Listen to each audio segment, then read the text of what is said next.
الحمد لله نحمده ونستعينه ونستغفره ونعوذ بالله من شرور أنفسنا ومن سيئات أعمالنا من يهده الله فلا مضل له ومن يضلل فلا هادي له أشهد أن لا إله إلا الله وحده لا شريك له وأشهد أن محمدا عبده ورسوله أما بعد فإن أصدق الحديث كتاب الله وخير الهدي هدي محمد صلى الله عليه وسلم وشر الأمور محدثاتها وكل محدثة بدعة وكل بدعة ضلالة وكل ضلالة في النار. Chers frères et sœurs en islam, la vie musulmane est un voyage spirituel où chaque croyant est appelé à marcher sur le chemin de la droiture avec persévérance et détermination. Aujourd'hui, nous allons approfondir la notion de constance dans la droiture, qui est une caractéristique essentielle pour maintenir une relation solide et durable avec Allah subhanahu wa ta'ala. Cette notion en arabe, al-istiqama, désigne le fait de tenir fermement sur la voie du bien, d'adopter un comportement conforme aux prescriptions divines et de préserver et de persévérer malgré les tentations, les épreuves ou les incertitudes de la vie. Allah subhanahu wa ta'ala dit dans le Coran, A'udhu billahi shaitanir rajim, Innal ladhina qalu rabbuna Allah thumma istaqamu tatanazzalu alayhimul malaika alla taqafu wa la tahzanu wa absiru bil jannati allati kuntum tu'adun. Certes, ceux qui disent notre Seigneur est Allah et qui ensuite se maintiennent dans la droiture,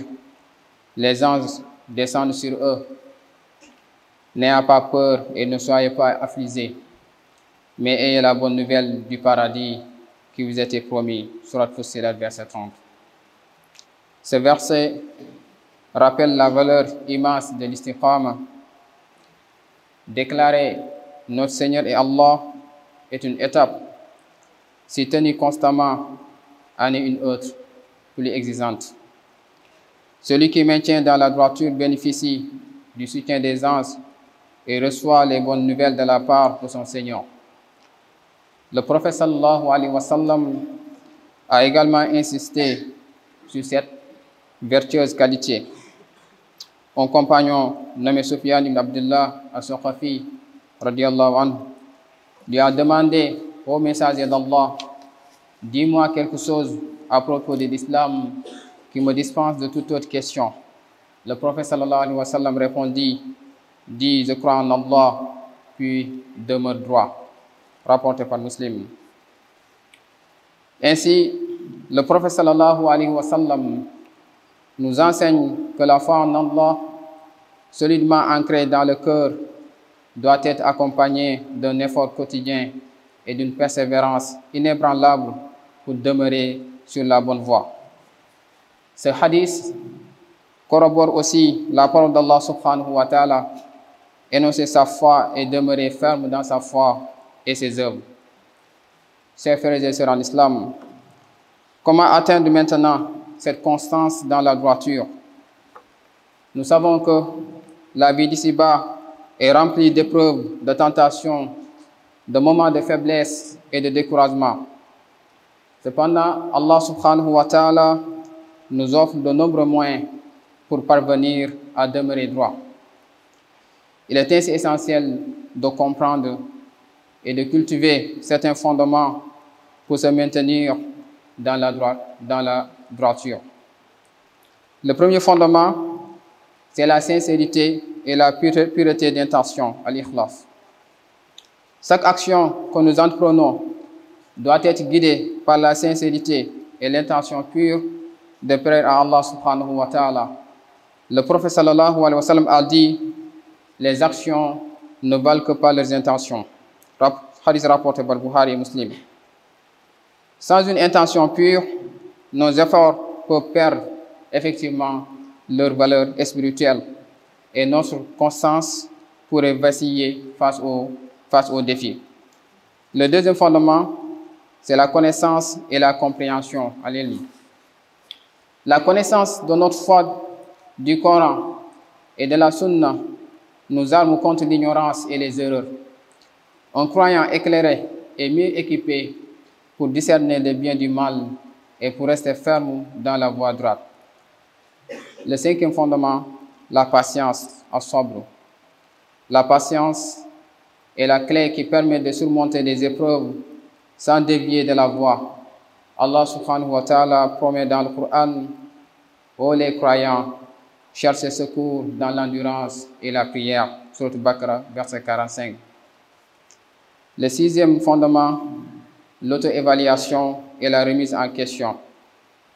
Prendre le temps de réfléchir sur nos actions, nos intentions et notre comportement nous aide à identifier nos faiblesses et à nous améliorer continuellement. Chers frères et sœurs dans l'islam, comprendre les défis auxquels nous sommes confrontés est crucial pour surmonter les obstacles de l'istiqama. Parmi les principaux obstacles, nous pouvons citer les tentations mondaines, c'est-à-dire le désir des plaisirs matériels peut facilement détourner notre attention de la voie spirituelle. Il est essentiel de maintenir un équilibre et de ne pas se laisser séduire par les distractions éphémères. Le deuxième obstacle, c'est le découragement face aux épreuves. Les difficultés peuvent nous faire douter de notre foi et de notre capacité à rester constant. Cependant, chaque épreuve est une opportunité de renforcement spirituel si elle est affrontée avec patience et confiance en Allah subhanahu wa ta'ala. Le troisième obstacle, l'influence des mauvaises compagnies. S'entourer des personnes qui ne partagent pas nos valeurs peut bel et bien affaiblir notre détermination.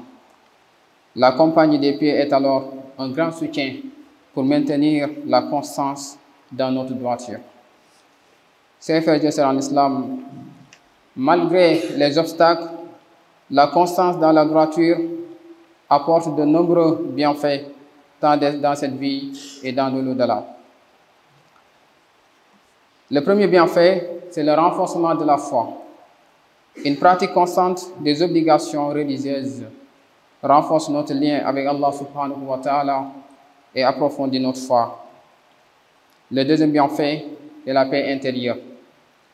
c'est-à-dire la certitude de marcher sur le droit chemin apporte une tranquillité d'esprit et une sérénité profonde. Le troisième bienfait, c'est la récompense divine. Allah subhanahu wa ta'ala promet des récompenses immenses pour ceux qui persévèrent dans la droiture, tant dans cette vie que dans l'au-delà. Et vous savez que l'histoire des prophètes et des compagnons est riche en exemples de constance. Par exemple, le prophète Muhammad, le prophète Ibrahim alayhi salam, a démontré une foi, en tout cas inébranlable, face aux épreuves les plus difficiles, sacrifiant tout pour obéir à Allah subhanahu wa ta'ala. De même, les compagnons du prophète sallallahu alayhi wa sallam ont fait preuve d'une détermination sans faille pour préserver et diffuser l'islam malgré les persécutions et les défis. Chers frères et sœurs en islam, maintenir la constance dans la droiture nécessite une application pratique et quotidienne. Nous allons énumérer quelques moyens concrets pour renforcer notre istiqama. Premièrement, renforcer la connexion avec le Coran et la Sunna du prophète sallallahu alayhi wa sallam. Le Coran et les enseignements du prophète sallallahu alayhi wa sallam sont les sources principales de guidance. Pour les intégrer dans notre vie quotidienne, il faudra s'approprier de ces actes suivants. Premièrement, la lecture quotidienne du Coran, c'est-à-dire consacrer un temps chaque jour à la lecture et à la méditation du Coran, aide à garder nos cœurs et nos esprits alignés sur la voie divine. Mise en pratique des enseignements du prophète sallallahu alayhi wa sallam, c'est-à-dire appliquer les hadiths et les enseignements du prophète sallallahu alayhi wa sallam dans notre comportement quotidien renforcent notre engagement envers la droiture. L'autre élément est structurer sa journée autour des obligations religieuses, c'est-à-dire organiser notre journée de manière à prioriser les obligations religieuses favorise ce qu'on appelle la constance. Cela implique être régulier et assidu aux prières obligatoires, surtout dans les mosquées, gérer son temps pour le zikr et les invocations et s'entourer de compagnes pieuses. Cela implique effectivement de choisir des amis qui encouragent la foi, s'entourer des personnes pieuses qui partagent nos valeurs et nos aspirations spirituelles, nous aident à rester motivés, à éviter les influences négatives. Le deuxième moyen, c'est faire face aux épreuves avec patience et foi. Les épreuves sont inévitables dans la vie, mais elles peuvent être des opportunités de renforcement de notre foi. Premièrement, voir les épreuves comme des tests divins, c'est-à-dire comprendre que chaque difficulté est une épreuve envoyée par Allah subhanahu wa ta'ala pour tester notre foi et notre résilience. Deuxièmement, rechercher du soutien spirituel et communautaire. Pendant les moments difficiles, s'appuyer sur la prière, le zikr et le soutien des frères et sœurs en la foi pour nous aider à traverser les épreuves avec dignité. Troisièmement, cultiver l'humilité et la gratitude. C'est-à-dire l'humilité et la gratitude sont des piliers qui soutiennent notre istiqama. Cela implique de reconnaître nos faiblesses et demander le pardon d'Allah subhanahu wa ta'ala, d'accepter nos imperfections et chercher constamment le pardon d'Allah subhanahu wa ta'ala nous aide à rester humbles et à corriger nos erreurs. Être aussi reconnaissant pour les bénédictions d'Allah subhanahu wa ta'ala. Le troisième moyen, c'est éviter les causes de déviation. C'est-à-dire, il faut identifier et éliminer surtout les facteurs qui peuvent nous éloigner de la voie droite, vraiment qui est essentielle. Parmi ces facteurs, c'est de limiter les activités et influences négatives, contrôler surtout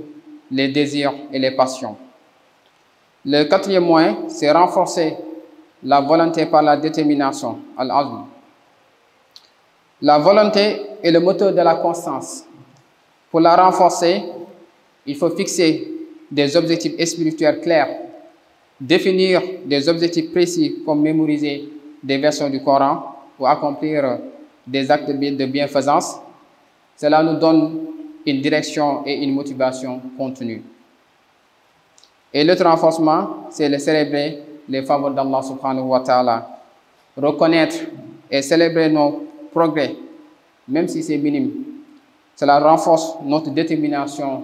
à poursuivre notre cheminement spirituel. Chers frères et sœurs en islam, la constance dans la droiture, l'istiqama, est une quête noble et essentielle pour chaque croyant. Elle nécessite une compréhension profonde, une mise en pratique assidue et une volonté inébranlable de persévérer malgré les défis. أقول ما تسمعون وأستغفر الله لي ولكم ولسائر المسلمين والمسلمات فاستغفروه إنه هو الغفور الرحيم.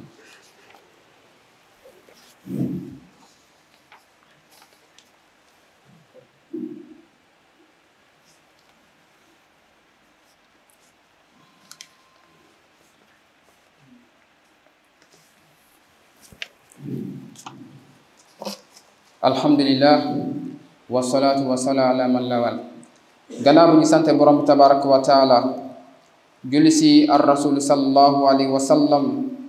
du ko ñaanal xéewal yàlla bu mu doon di dotteeg su moom ak waa këram ak ay saxaabam ak képp ki nga xamante ne soobu na si yoonu jub ba keroog borom bi tabaraka wa taala daal di tukkal àdduna. mbokk jullit yi lañu xam ni suñu dund bi de mi ngi mel ne li nga xamante ne mooy voyage. nit ki bi voyager à chaque fois day jublu ci yoon bi nga xamante ne ma koy jubal jëmale fi nga xamante ne foofu la bëgg jëm. naka noonu tamit jullit bi war a xam ni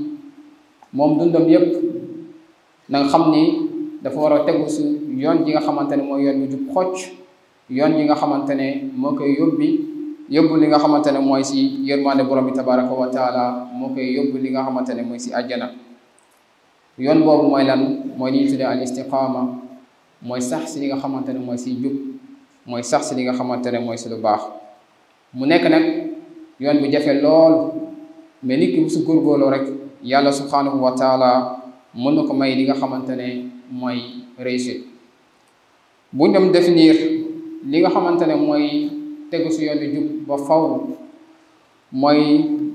nit ki góorgóorlu bu muy góorgóorlu si yoon bu baax, waaye tamit góorgóorlu bu muy góorgóorlu si ay jëf yu baax, si ay comportement yu baax,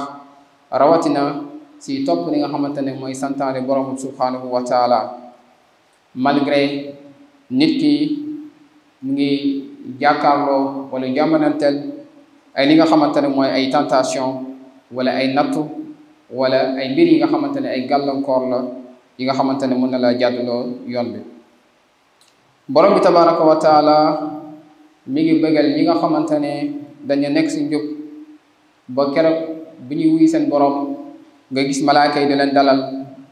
ne yàlla mu ne ñi nga xamante ne dañoo waxoon ni sama borom de mooy sama borom,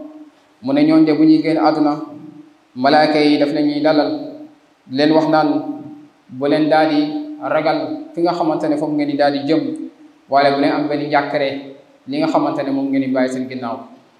kon ki nga xamante ne dafay génn nekkoon su mbaax, nekk si ragal yàlla, kooku na xam ne ni yawmal qiyaam dafa am benn dafa am benn tiitaange, waaye tamit du am benn njàkkare bi nga xamante ne moom lay xaar. kon loolu nit ki fu mu am ko nag il faut nit ki daal di góorgóorlu sax si li nga xamante ne mooy si njub, mooy sax si li nga xamante ne mooy si ragal yàlla. yonent yàlla bi sallallahu alayhi wa sallam du dañ di soññ li nga xamante ne mooy jullit ñi ñu daal di sax si li nga xamante ne mooy njub. saxaaba bu naan Sufyaan ibn Abdullah as-Saqafi dafay dafa laajoon yonent yàlla bi sallallahu alayhi wa sallam, mu ne yow yonent yàlla bi dama lay laaj mbir bi nga xamante ne doy na ma sëkk, daanaka soxlawu ma leneen. yonent yàlla bi sallallahu alayhi wa sallam mu ne ko waxal ni gëm naa yàlla, waxal ni gëm naa yàlla ba pare nga daal di sax mooy si li nga xamante ne mooy yoon bi jub bi, nga daal di tegu si yoonu siraatal mustaqim. kon da ngay gis ni nit ki gannaaw mu gëmee yàlla bu góorgóorlu si li nga xamante ne mooy si njub, bul góorgóorlu si li nga xamante ne mooy si ragal yàlla, kooku mun na am li nga xamante ne mooy istiqaama, mun na am li nga xamante ne mooy ki nga xam ne day sax si li nga xamante ne mooy si njub. yàlla si yàlla boole. mbokk jullit yi, dina baax ñu daal xam an yan mbir mooy yi nga xamante ne buñ si góorgóorloo mën nañu dimbali ñu daal di sax si li nga xamante ne mooy si njub. la sàkk ni xam nañ ni dund àdduna bi dafa bëri li nga xamante ne mooy ay tentation, dafa bëri li nga xamante ne mooy ay nattu. léeg-léeg ñu nekk si ay moments yi nga xamante ne ay moments faiblesse la, wala des fois ñu nekk ay moments yi nga xamante ne ay moments découragement la. mais malgré tout ça nit ki war na góorgóorlu ba daal di teewal sa xelam mën ne ak jamono lu mu jaxasoo war naa góorgóorlu ba li nga xamante ne mooy mission bu tax yàlla wàcce bu ko si kaw suuf mooy ñu jaamu ko te bañ ko bokkaale dara, naa si sax ba keroog mooy muy sama borom subhanahu wa taala. mbir yooyu bu si jiitu mooy nit ki daal di sellal ay jëfam. loolu bokk na si mbir bu gaaw ba nga xamante ne yàlla mën na la dimbali nga daal di sax si njub. mooy lan? mooy nit ki lépp lu muy def bu si sóoraalee li nga xamante ne mooy doomu aadama yi, bu si sóoraale li nga xamante ne mooy leneen, waaye lépp lu ngay def sóoraale si li nga xamante ne mooy fayu borom bi tabaraka wa taala.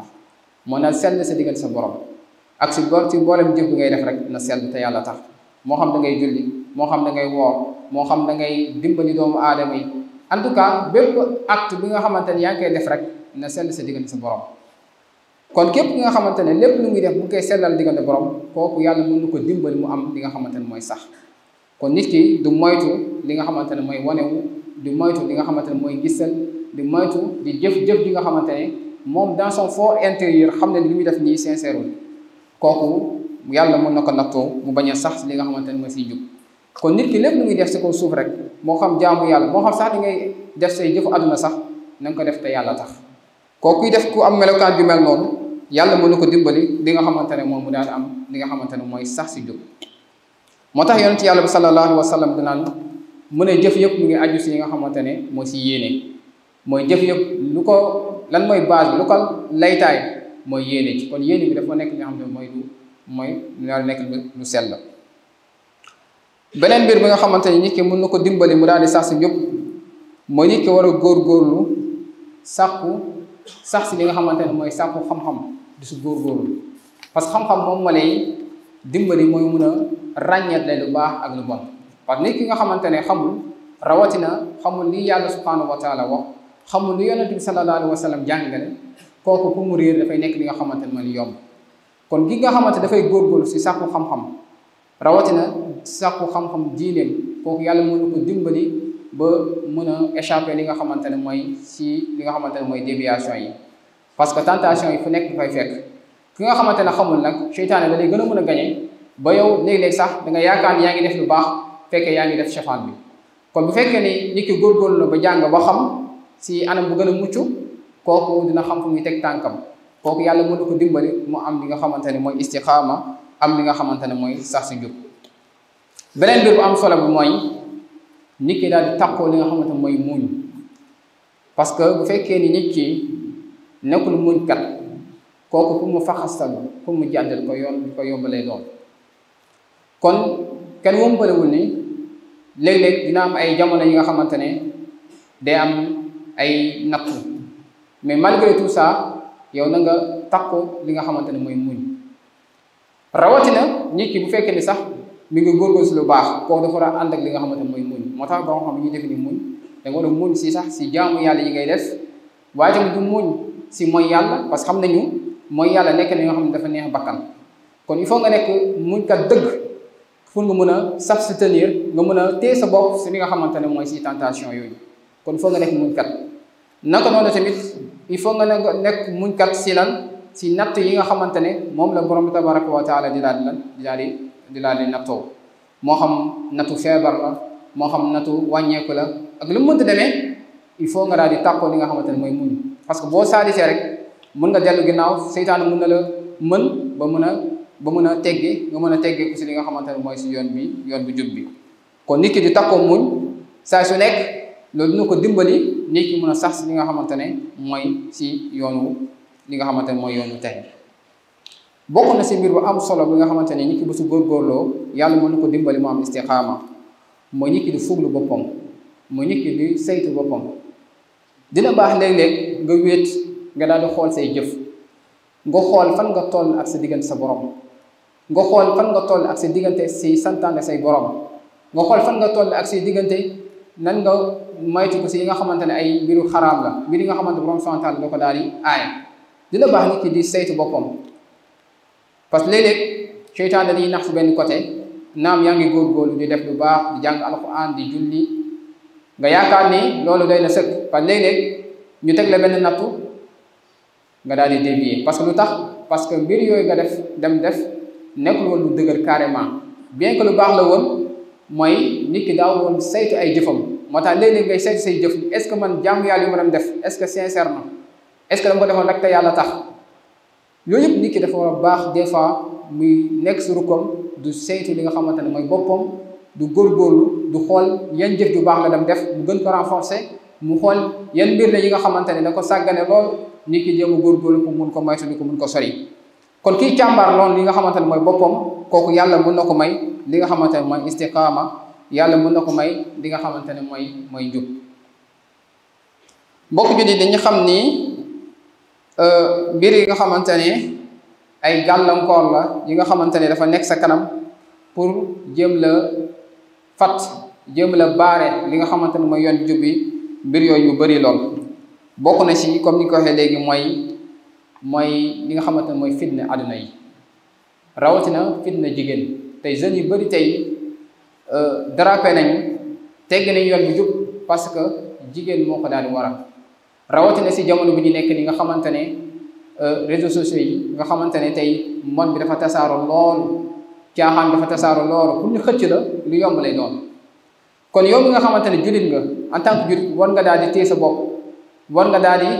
maîtriser sa bopp si anam ji nga xamante ne moom ngay jëfandikoo li nga xamante ne mooy li nga xam ne mooy outils technologie naam lu baax la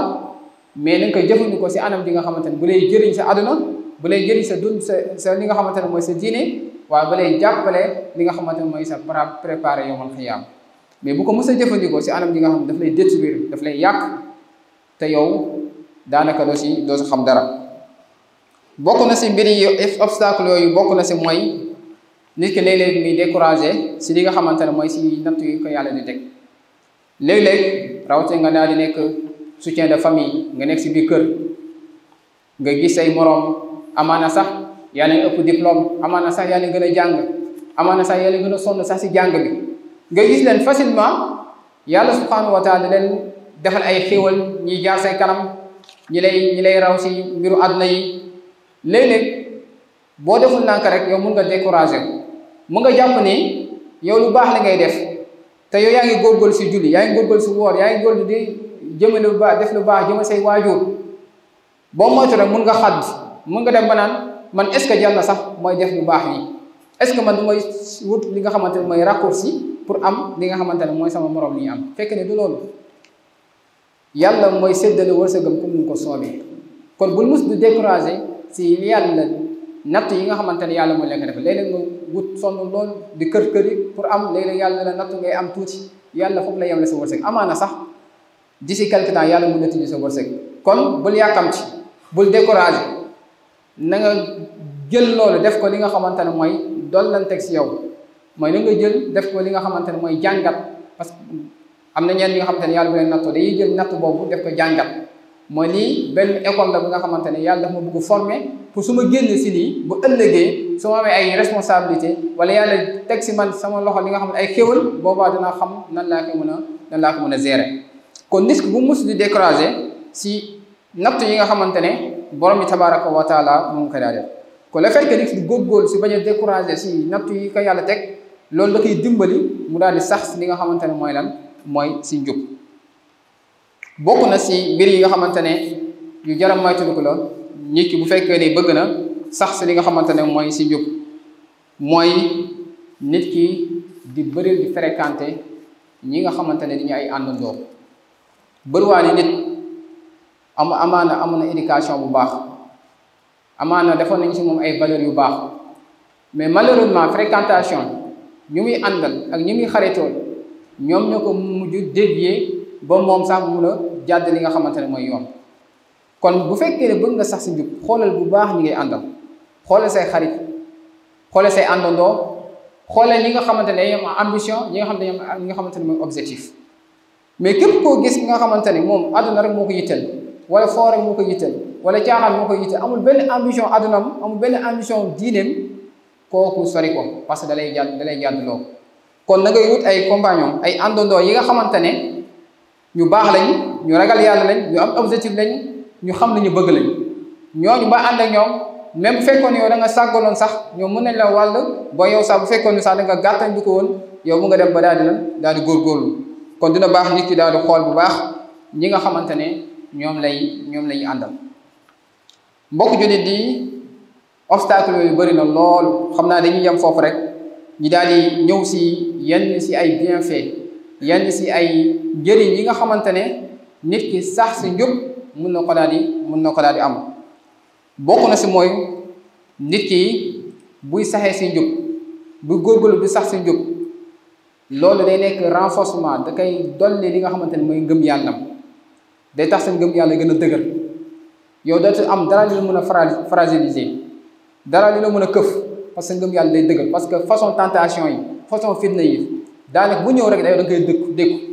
loolu day tax yow sa ngëm yàlla day fort day dëgër këj ba kenn pour mun la si teggloo day nekk li nga xamante ne mooy li jafe mais bu fekkee ni mbir yi nga xam mooy njëkk a tudd yooyu yëpp dañ ko sàggane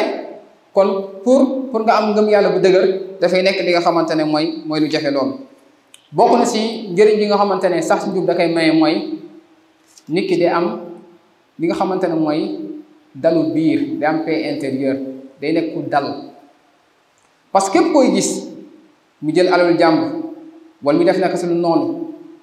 wala muy jalgati parce que le plus souvent amul paix intérieur amul dal lan moo ko waral mooy mbir yi njëkk a tudd yëpp daanaka da ko sàggane kon nit ki nga xamante ne góorgóorlu na ba mbir yi njëkk a tudd góorgóorlu na si bu baax a baax loolu da koy non seulement da koy may mu daal di sax si yoonu njub waaye tam da koy may li nga xamante ne mooy dal day nekk ku dal lépp da koy delloo si borom bi tabaraka wa taala bokk na si mbir bu gën a rëy si mbir yooyu mooy boo ñëw yomal xiyaam yàlla subhanahu wa taala dalay daal di fay yàlla subhanahu wa taala dalay daal di xéewale kon mbokk jullit di war nañ góorgóorlu bu baax si mbir yooyu bu fekkee ni bëgg nañ am li nga xamante ne mooy fayu borom bi tabaraka wa taala bokk na si mbir yi nga xamante ne nit ki bu si góorgóorloo dina sax si li nga xamante ne mooy njub mooy yooyu nekk na mooy yi nga xamante ne mooy yu bëri bi si njëkk a tudd mooy nit ki di bëri di jàng alquran waaye di góorgóorlu si sunna yonent bi sallallahu alayhi wa sallam kon nit ki war na góorgóorlu si téere borom bi tabaraka wa taala si alquran borom bi tabaraka wa taala bu fekkee ne mënoo woon liir góorgóorlu ba mën a liir boo mën a liir góorgóorlu ba chaque jour nu mu dee jëlal benn page wala benn moitié page nga jàng ko loolu daf lay renforcer dafay yokk sa ngëm loolu day tax tentation yi nga xamante ne moo am si bëccëg bi ngir yàlla subhanahu wa taala mun na si giir mais bu fekkee ne aaroo sa bopp si alquran yàlla si waxu borom bi tabaraka wa taala loola mën a xëcc day nekk lu yomb lool kon nit ki di góorgóorlu si di jàng di bëri li muy jàng alquran waaye tam di góorgóorlu di topp li nga xamante ne mooy sunna yonent bi sallallahu alayhi wa sallam mooy ñàngale yoon saa sallam si ay ñàngalem si lu baax si ay comportement si ay jëf góorgóorlu nga nekk si mais bu fekkee ni yow da nga bàyyi sa bopp yow daal lu la neex def boobaa li lay xëcc day nekk li nga xamante ne mooy lu yomb bokk na si mbir yooyu yi nga xamante ne mun nañ daal di gën a dimbali si li nga xamante ne mooy sax si njub comme ni ko njëkk a waxee mooy nit ki góorgóorlu ba téye boppam si li nga xamante ne mooy si ay tentation waaye tamit si ay passion yi nga xamante ne dafay këf li nga xamante ne mooy bakkanam bokk na si mbir yi nga xamante ne nit ki bu su góorgóorloo mun na am li nga xamante ne mooy istiqaama mooy nit ki di éviter bépp mbir bi nga xamante ne da koy tax mu am déviation day tax mu daal di jàdd yoon bu baax nit ki da koy sori waaye léeg-léeg dina baax mais bu ñu xoolee say jëf say comportement yaa ngi jëf ay mbir yi nga xamante ne nga mu wóor la ni lii ngay def nii mun na la soril li nga xamante ne mooy si yoonu jub si misaal yow yaa ngi woote ni dama gëm yàlla yaa ngi wóor ne bëgg nga góorgóorlu te teewul rawatina si jeunes yi si xale yi guddi bu jot rek yaa ngi dem soirée guddi bu dem rek yaa ngi dem danse ainsi de suite kon yàlla kenn mënu ko nax soit da ngay góorgóorlu si lu baax wala soit da ngay jàdd beneen yoon mais munoo capp fii capp fay déedéet kon bu fekkee ne bëgg nga jege sa borom bëgg nga bokk suñu baax kon jaaral si yoon boobu benn yoon mais bul def lu baax ba léegi nga defaat lu bon déedéet kon nit ki góorgóorlu si li nga xamante ne bépp cause bi nga xamante ne day tax mu dévier rek nit ki da ko war a moytu da ko war a lan da ko war a moytu beneen mbir bi nga xamante ne nit ki bu ko defee bu si góorgóorlu mën na ko éviter li nga xamante ne mooy déviation mu nit ki di téye boppam si ay désir si ay bànneex parce que léeg-léeg loolu moo ñu sonal rawatina jeunes yu bëri loolu moo leen sonal rawatina di jëm si wàllu téléphone yan nga ko kenn contrôle wul yàlla rek moo lay gis mun nga xool lu la neex mun nga def lu la neex mais yàlla mu lay gis léeg-léeg ñu wanale ay publicité yi nga xamante ne day lay attiré da lay xëcc mais bu si insister góorgóorlu nga contrôler sa bopp nga téye sa bopp sori ko bal sax bokk na si mandarga ñu gëm yàlla wa ida marru billahi marru kiraama yàlla mooy ñi nga xam ne ñoo gëm yàlla seen melokaan bokk na si mooy bu ñuy rombee ay mbir yi nga xamante ay mbiru caaxaan ay mbiru nga xamante ne ay mbiru mbóosal mu ne dañ koy romb si lu gaaw duñu sax taxaw kon yow jullit bi nga xamante ne yaa yor sa portable gis ay mbir yu bon wala ñu lay proposé ay mbir yu bon góorgóorlu boo ko gisee rek sori ko boo fa taxaw parce que seytaan ay jam la yi nga xamante ne seytaan dana koy jamee pour mun la attirer si lu bon loolu mooy tilima sa biir xol loolu mooy tilima sa xol muy nekk ay tupp-tupp napp ay tupp-tupp day dem ba yow pour yëg sax lu bon sax day jafe da nga gis lu bon mais doo sentir ni lu bon la parce que sa xol day dem ba daal di tilim sa xol day daal di jëkk kon nit ki nga xamante ne bëgg na am li nga xamante ne mooy njub mooy istiqaama nu góorgóorlu ba ay désiram ay bànneexam mu jëm ko lan mu jëm ko maîtriser mu jëm ko contrôler loolu dina ko dimbali bu baax a baax si li nga xamante ne mooy si njub bokk na si moyens yooyu mooy nit ki am azmu am détermination si def lu baax parce que loolu lu jëfeel léeg-léeg nit dina am bëgg lu baax parce que jullit bu nekk boo ko laajee lu nekk si biir xolam danaan su ma sañoon jéem a bokk si ñu baax même ki nga xamante ne day def du safaan sax même jullit bi nga xam day def safaan sax boo ko laajoon lu nekk si biir xol mooy lan danaan man de su ma sañoon de vraiment bëgg mel ni diw parce que diw de nangam diw de nangam diw de nangam diw de nangam ku nekk loolu ngay ñaan borom bi tabaraka wa taala mais léeg-léeg lan ma leen di gàllankoor mooy ñàkk détermination kon nit ki il faut mu am détermination te détermination boobu dañ koy soxla si lépp même jàng bi ngay jàng sax parce que léeg-léeg université ngay jàng nga war a def licence 3 ans wala nga war a def master wala def 4 ans wala 5 ans loolu boo amul détermination ba keroog ngay pré jàng doo ko mën a def sinon da ngay jàng première année nga jàdd wala deuxième année nga jàdd mais il faut nga am détermination kon détermination dañ ko soxla si lépp rawatina sa mbiru diine kon nit ki nga xamante ne bëgg na am constance si diineem am li nga xam ne istiqaama kooku il faut mu am détermination si dogu si borom subhanahu wa taala dogu si jëf yu baax dogu si sori lu bon dogu sori li nga xamante ne mooy ay caaxaan kooku bu góorgóorlu si loolu rek yàlla subhanahu wa taala mën na ko may li nga xamante ne mooy istiqaama mooy mu am tegu si li nga xamante ne mooy yoon jub kon yàlla yombal boole si ñi nga xamante ne dañuy am tegu si yoonu jub yàlla wasagaleen ko yàlla na ko yàlla defal yàlla musal ñu si li nga xamante ne mooy si pexe seytaane yàlla musal ñu si li nga xamante ne mooy pexe noonu rabbana atina fi dunya xasana wa fil axira xasana wa qina azaba annar rabbana la tuzigh qulubana ba'da idh hadaytana wa hab lana min ladunka rahmatan innaka antal wahhab qum ila salatikum